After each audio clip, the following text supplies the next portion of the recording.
তো আমার পিছনে দেখতে পাচ্ছ যে হচ্ছে জুরিকের যে নদী, সেই নদী রয়েছে। তারপর হচ্ছে জুরিকের যে কত সুন্দর ভিউটা, সেইগুলোই তোমাদের সাথে শেয়ার করছি।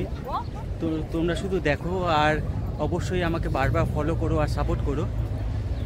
তো তোমাদেরকে বলবো যে কিন্তু আমাকে একটু বেশি বেশি করে ফলো আর সাপোর্ট করো। আমার অনেক অনেক ফলো আর সাপোর্ট দরকার। তোমাদের জন্য এত সুন্দর সুন্দর আমি ভিডিও তৈরি করছি আর এত সুন্দর সুন্দর দেশে আসছি।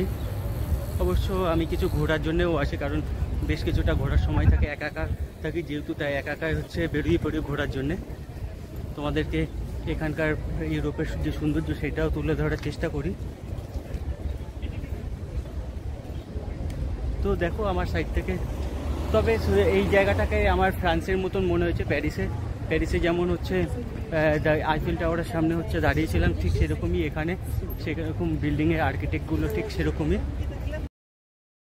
তো চলো তোমাদেরকে সুইজারল্যান্ডের যে নদীর পাড়ে রাস্তা আছে সেই রাস্তা ধরে এগিয়ে আমি দেখাই যে সুইজারল্যান্ডের নদীর পাড়টা কীরকম সুন্দর। তো নদীর পাড় দিয়ে যেতে যেতেই হুট করে দেখো আমার সামনে বেশ কিছু ইন্ডিয়ান আমি দেখতে পেলাম।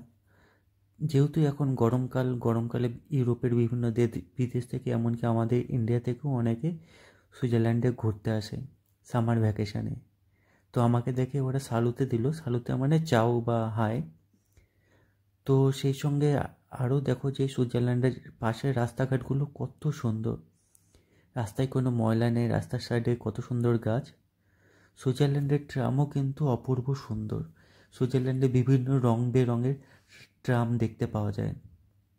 এই কারণেই হয়তো সুইজারল্যান্ডের সৌন্দর্য আরও বেশি বৃদ্ধি পায়। শুধু প্রকৃতি না, এখানকার যে আর্কিটেকচার, গাছগাছড়া, এই এত কিছুর যে সৌন্দর্য, এই সব কিছু মিলিয়ে সুইজারল্যান্ডকে একটা স্বপ্নের দেশ বানিয়েছে।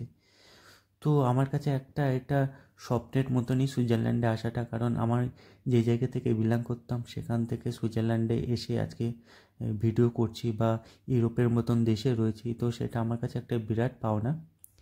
তো তোমাদেরকে সকলকে বলবো, যারা যারা আমাকে দেখো একটু আমাকে সাপোর্ট করো ও আমার ভিডিওগুলো ভালো লাগলে অবশ্যই শেয়ার করো।